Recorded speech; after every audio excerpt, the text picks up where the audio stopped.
Stop guessing your price. If you sell a physical product and you've ever felt this weird mix of people are buying, but I still don't feel profitable, or I don't know if my prices actually work, this episode is going to give you a simple grounding method you can come back to again and again. Because here's what I know about pricing. Pricing is not just math. Pricing is confidence. Pricing is leadership. Pricing is you deciding my business is going to be sustainable. And today I'm going to teach you the simplest pricing foundation that I teach product-based business owners. It's the framework that protects your profit, sets you up for wholesale when you're ready, and it helps you stop underpaying yourself while you work your face off. Okay? So this is the formula. You ready for it? We're going to work through this, but it's this. Cost of goods times 2 is your wholesale price. And then wholesale times 2 is your retail price.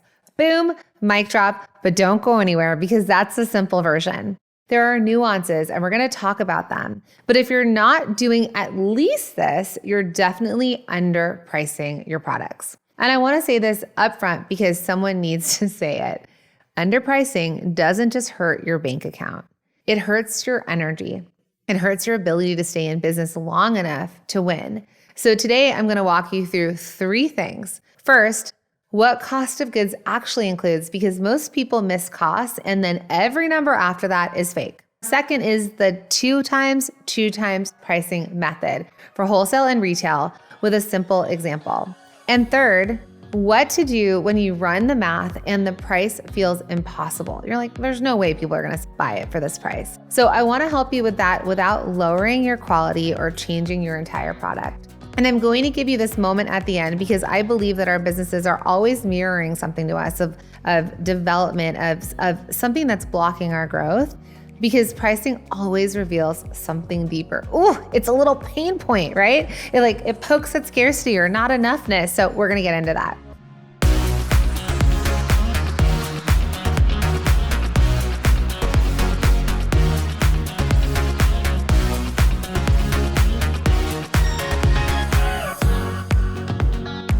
Hello and welcome to the Product Boss Podcast. I'm your host, Jacqueline Snyder. I am so glad that you are here. Make sure that you are following the show wherever you're listening so that you get these episodes delivered straight to your podcast inbox every single week. Now, we're here to help product-based business owners no matter what you sell or where you are in the world. So no matter what you sell, where you're selling it, and it works across multiple sales channels. Because ultimately, what we're teaching here at the Product Boss is real business strategy that you can use no matter what you make and no matter where you sell it. So let's start with the first part, cost of goods.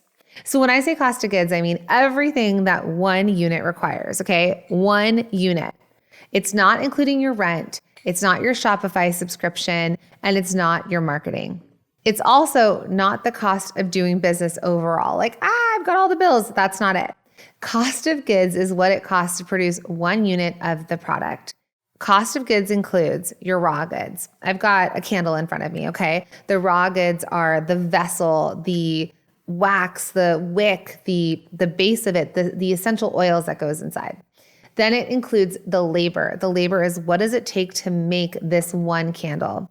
And then the packaging. Now the packaging can include the label, the box that it comes in, but not the huge shipping box, but literally how does this one candle get shipped? And anything else that an individual unit of the product requires. So if a unit can't exist without it, it belongs in the cost of goods. And this is where most product business owners get tripped up because they're pricing based on materials and they forget the rest. So the price is based on what it costs me, but what that really means is what the raw materials cost me. Does that make sense? And so then they wonder why they have sales, but they still feel broke. So let's get into that because a lot of businesses are running on fumes. So here's what I want you to remember. If your cost of goods is missing pieces, your pricing will always feel confusing. So now let's talk about labor because labor is the most emotionally loaded part of cost of goods, especially if you're a maker. So some of you are very comfortable paying for materials. In fact, if you look around your room right now, your office, your studio, I'll bet you got a lot of raw goods that are not being used. right? So you're like, buy up all the things. And maybe you're even comfortable paying for packaging or labels or inserts. But when it comes to your labor or paying someone else for their labor, you hesitate, right? This is a big, big trip up. You might be minimizing it, or you might be saying, I deserve all the money in the world to make it. You might be treating it like it doesn't count or that it counts too much. And that's the fastest way to build a business that depends on your exhaustion, that's not paying you for the work, and then ultimately the product's not priced right. So here's what I want you to think about when it comes to labor. Labor is not what you're worth. I wish it was, but it's not. Labor is the cost of producing a unit. So we're building a business that can scale beyond your personal bandwidth. That's what we're doing here. And if you're a maker and you're like, there's no way, like I can't possibly make more than what I'm making, that's okay. In this moment, you can't. But as you listen to this show, as you subscribe to the YouTube channel, maybe you become one of my students at the Product Boss Sales Accelerator or the Collective, or maybe you just join one of my boot camps or challenges, you're going to figure this out, how you get to grow a business, right? We're moving this away from being a hobby and we're growing it like a real business. And we're going step by step. So give yourself that grace. Because here's what I want you to hear. You deserve to be paid well. Of course you do. But for pricing, we need accurate labor time and a realistic labor cost. And then we work on getting the labor per unit down through better processes so you can be profitable without raising your price into a place where your market can't bear it. Now, here's the other thing I want to say to you. This is if you're a maker, but if you're manufacturing, perhaps you're sourcing the goods or you're having people, like when I was in the fashion industry, I had people cut and sew my garments. That's when I would take the apparel and I would source it amongst multiple manufacturers and say, how much will you charge me for this many units? How much will you charge me for this many units? And then I got to look at the end price of cut and sew and see, did it work into my retail price? If you're sourcing products, same thing. You get to say, okay, like they're going to give me the finished product shipped to my door for $11. Will the market bear it? So we all have different ways of calculating our costs and our labor, and it just depends on the process in which you're getting your products made. And that's the game, and that's okay. All right, so once you have the true cost of goods, your raw goods, your labor, packaging, and the per unit requirements, now we can get to the price. So here's a simple method. I want to use a necklace, for example. So let's say the total cost of goods for a necklace is $10. That $10 includes the materials, the packaging, and the labor to make one unit, one necklace. So step one, we look at cost of goods and we take that times 2 to give you your wholesale price. Cost of goods times 2, so $10, let's say the cost of goods is $10 times 2 is $20. Before I move any further, I am giving you a very blanket calculation.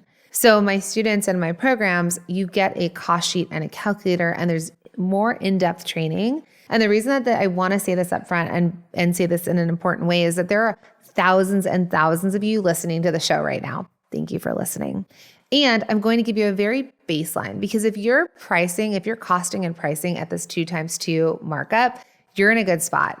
But the more we dig into it, there might be a markup, and I'll share this a little bit later, there might be a markup where it's higher than times 2, right? It's higher than times 2, right? We might have bigger margins, but that's going to be where we get into the nuances of your business, which is why, especially let's say in the collective, it's very much more personal coaching, more customized to you so that we can really dig into this. But also my accelerator students, we talk about this in the first and second week in that program. So that with the baseline, but we're going to come back to the times 2 for the show. We go back to it, $10 as your cost of goods times 2 is $20 wholesale.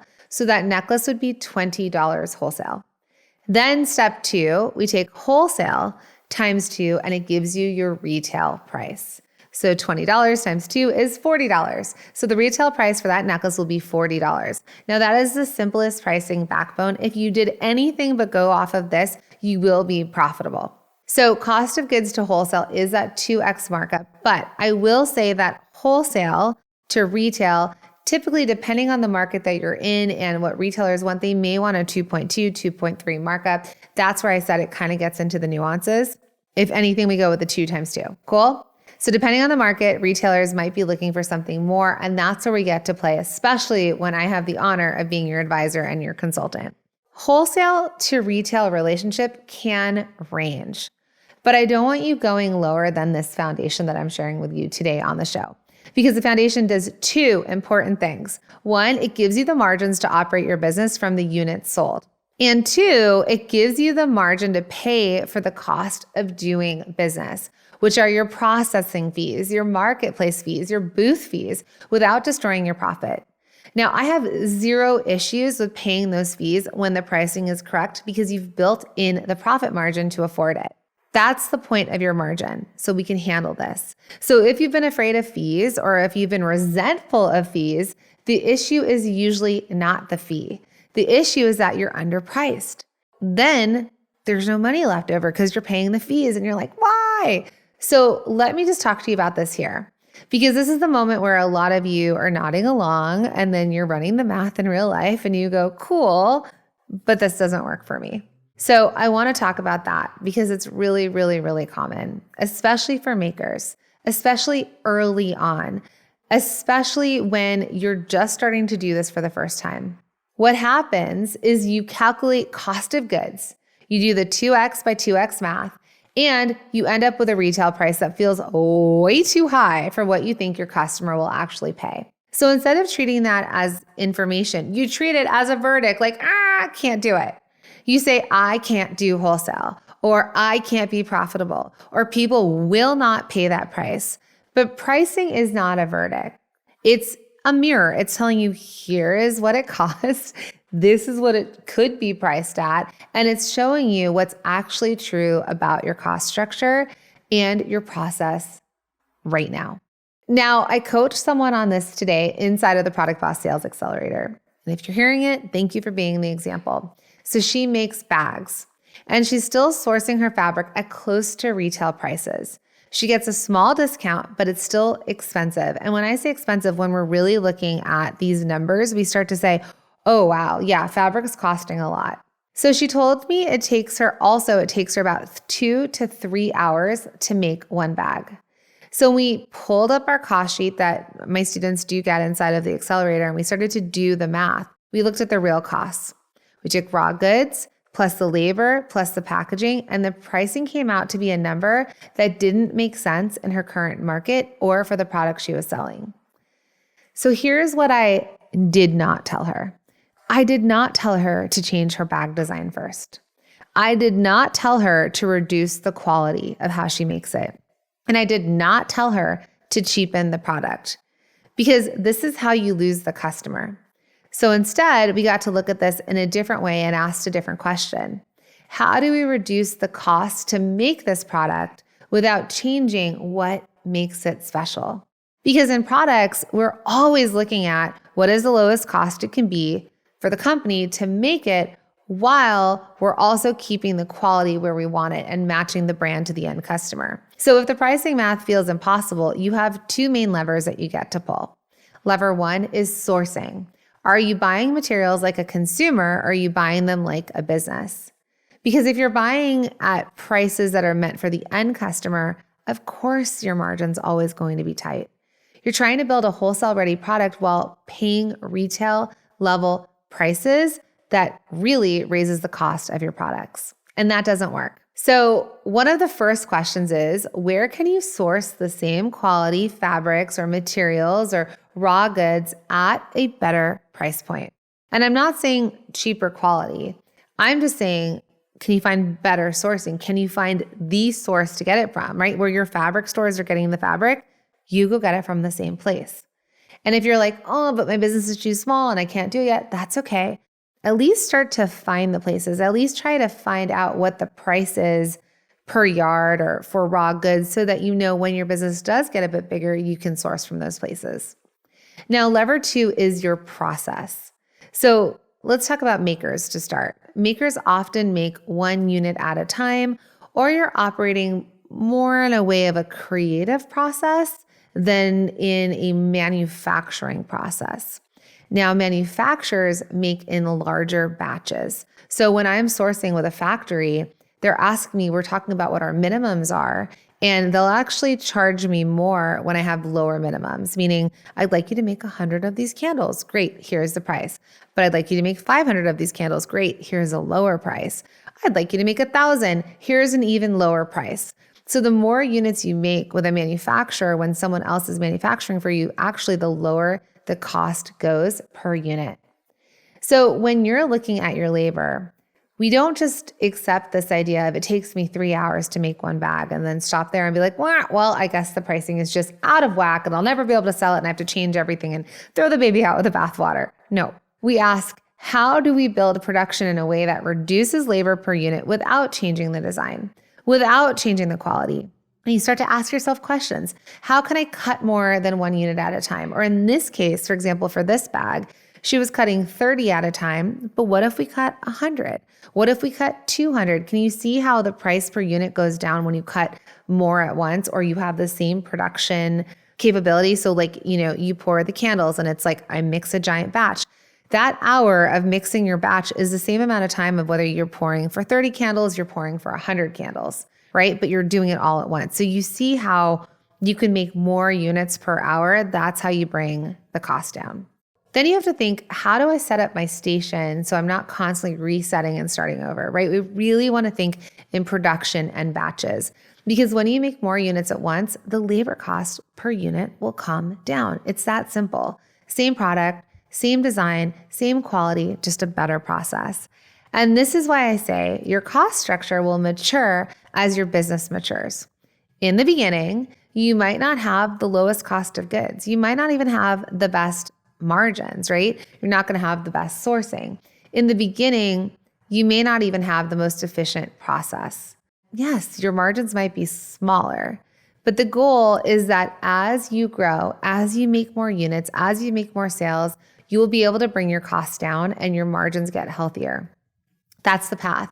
I know this because I've started over 2,000 fashion brands, like fashion apparel brands, including my own, and people came in and they had nowhere to sell their products. We were just going into production and then we had to sell it. And so I've always worked from this kind of like, we're just starting out. How many can we make and get the best price? And then our next job is how to sell it. So here's another important thing that I need you to hear and what I teach. Sometimes at the point that you're at right now, you may not be ready for wholesale yet.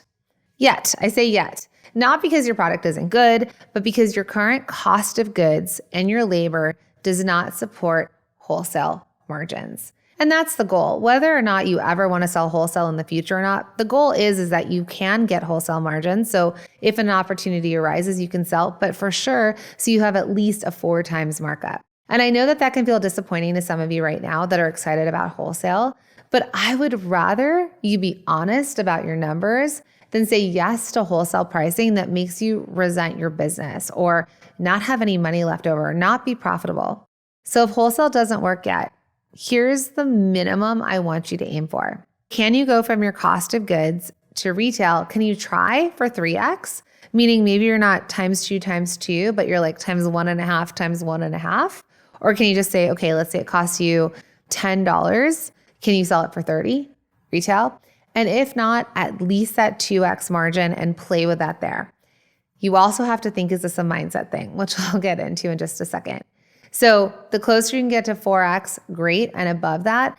And I also need to let you know that there is no rule here. There is no rule. If you can make something for $1 and sell it for 20, do it. If people are going to pay you in the quality, great, amazing, wonderful.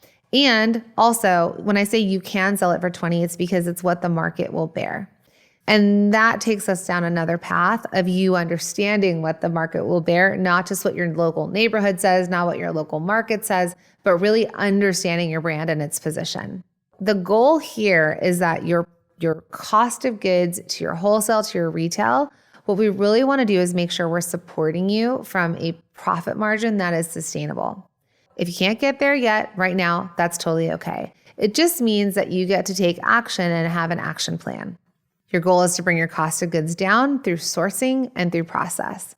And while you're doing that, you can make some smart decisions about where to sell and how you sell. Now I want to go one level deeper here because pricing is not only math. Pricing also has to do with brand. your retail price is not always a perfect reflection of your markup. And this is where people get confused because they think pricing is only cost plus markup and the calculation I just gave you. But the truth is that people don't only pay for the materials, they pay for the positioning, they pay for the brand, they pay for meaning. So two products can have the same material, the same cost, and sell at totally different prices because the brands are different.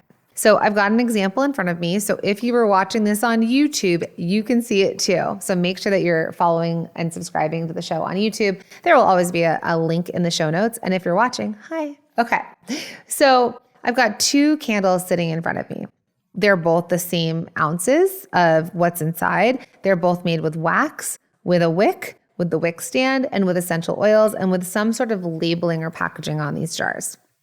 So what's the difference between these two products?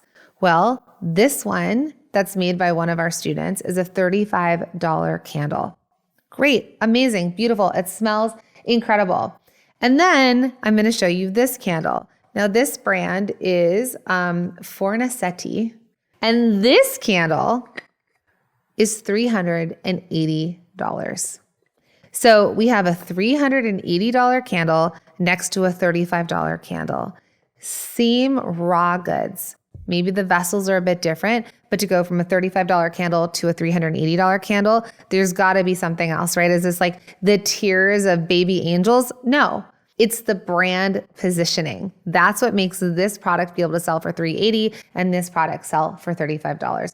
Both are beautiful. They have different customers. But here's what I want you to know. There is no cap to how much you can charge, right? You can charge what you want for anything. If you're positioning the brand, you've got solid positioning in the marketplace and your end customer matches it. Hear me when I say this. Your cost of goods will give you the floor, right? It protects your profit, making sure that you know what your pricing is and how you price from that, like your markup, right? It gives you the minimums that you need to be sustainable. But brand and positioning, that influences the ceiling. That influences the market and what the market is willing to pay based on the perceived value. And a customer looking at these candles, they're not saying the perceived value like this wax is made of gold and, you know, like I said, baby tears of angels raining from the heavens. No, it's just the perceived value of where this product is sold, the positioning of it, the way it's presented, and the customer match. So it's really what the customer is willing to pay. So the move is not just to think about cost of goods, and it's also not just charge what you want. The move really is to build a profitable foundation and then build a brand that can command a higher price. Because when you have the right profit margin, you can operate your business properly. You can pay your fees, you can pay for help, you can pay for better sourcing, and you can pay for the cost of growth. That's what the profit margin is for. Now, let's just dig into what might be coming up for you when we talk about pricing and margins and costing, because this is where pricing really gets real. If you're underpricing, it's usually because you're trying to solve a discomfort problem with a pricing problem. So what does that mean? That means you feel uncomfortable being expensive or whatever you perceive to be expensive. I literally today coached someone that was like, my candles are expensive. And I think her candles were like under $50. And I said, this is why I brought up these candles. I was like, $50 expensive. And I pulled up neimanmarcus.com and I was like, look at this $800 candle. Look at this $380 candle, which by the way, my sister-in-law bought it for me. I love it. I burnt it. And right when I got to the end of it, I said, oh my goodness, I need to go reorder one. And then I found out it was $380. And then I thought, oh, my scarcity would have been like, you're never burning that candle. But I did because I didn't know the end price, right? So expensive to me was affordable to my sister-in-law who bought me this as a gift. So we really can't determine things as expensive. We really just need to match the pricing to the end customer. So expensive is relative. Another thing that comes up for people around pricing is that you might be uncomfortable asking for money, or you might be uncomfortable standing behind the value of your products. Maybe you're afraid that you're going to lose people who want the cheapest option. And here's what I want to tell you. If you want to build a profitable business, you can't price for everyone. In fact, you should not be pricing for everyone. You want to price for the customer you want. You want to price so that your business can sustain and so your business can grow. You get to price your products for the version of the business that you're actually wanting and will actually exist. And it doesn't mean that you have to be the person who buys for your own house $380 candles, but if you know there's a market for them and you know how to build a brand, amazing, right? Amazing, because you know, here's my product, here's my end customer, how do I make the product and the customer fit? So here's a couple questions for you so you can reflect on this for yourself. Are you pricing based on what you think people will pay or based on what it costs to make it and run your business? Because one of those builds a real business and the other one builds a higher effort job. And guess what? We all want to get out of our jobs. Okay, number 2, are you paying yourself for the labor in your cost of goods? Or are you quietly donating your time to your business, right? Is this a hobby or do you want it to be a real business? Because if you're donating your time or you're not getting paid, then the business will always feel heavy. We need to build labor in so that we can build you out of the making process so that eventually you could just swap yourself out with someone else who would be so honored and excited to work for your company. Think about it. I was just telling them this today. There are potters out there that are skilled at pottery but don't want to own a pottery business. You do. They don't, but they wish they could have a job where they got to make pottery all day. Okay, and number 3, if you raised your prices to a profitable number and sales slowed down a little, would you still be okay? Because selling fewer units profitably is often healthier than selling more units at a margin that doesn't support you. I'd rather you have a smaller business with more profit margin than no profit margin and just having a really expensive hobby that's costing you money and time. And number 4, are you using my market won't pay as the final answer before you've explored sourcing and process? Because a lot of times your market isn't the problem. A lot of times the cost structure is the problem, and you can fix that. So let's bring it home with a simple recap. Pricing for profit, the way I teach it, looks like this. Step 1, calculate true cost of goods, raw goods, labor, packaging, and anything per unit requires. Step 2, cost of goods times 2 gives you your wholesale price. And step 3, wholesale times 2 gives you your retail price. And if your wholesale doesn't work yet, your goal is to get to at least 3 times your cost of goods for retail, ideally 4, but when you mature at sourcing and process, all of this will fall into place. And then you build your brand and your positioning so your customer understands your value and you're not stuck competing on price. So if you've been underpricing, let this be your permission to stop guessing, to stop asking your business to survive on your exhaustion and underpricing, and stop treating profitability as a luxury. Profit is not extra. Profit is what makes the business sustainable. So now if you've listened to this and you're thinking, okay, I need help with my pricing, my product lineup, and my next steps, like I need someone to look at my numbers and tell me what to do, here's what I want you to do. I want you to consider joining one of my programs. I know, I'm just going to say it because in there is the roadmap, right? It's the strategy and the support that you're looking for. So if you've been listening to the show and you're like, okay, yes, I really want to explore what program works at the Product Boss to help my business grow so that you can get the trainings and the feedback on your costing and your pricing and really grow your business, then I want to invite you to book a call with my team. Now, they're not going to review your pricing, but we will talk through where you are, what you sell, and what the smartest next move is for you and how the Product Boss can support you in that. So all you have to do is go to theproductboss.com/book a call. It's theproductboss.com/book a call, and you can get on a call with one of my team members so that they can really talk to you about, hey, this is where you are, this is where you want to be, and here are the programs that are going to support you in doing that. So if you found this episode helpful, make sure that you share it with a Product Boss friend who needs to stop underpricing and start building something that actually supports their life. And I'll see you next week.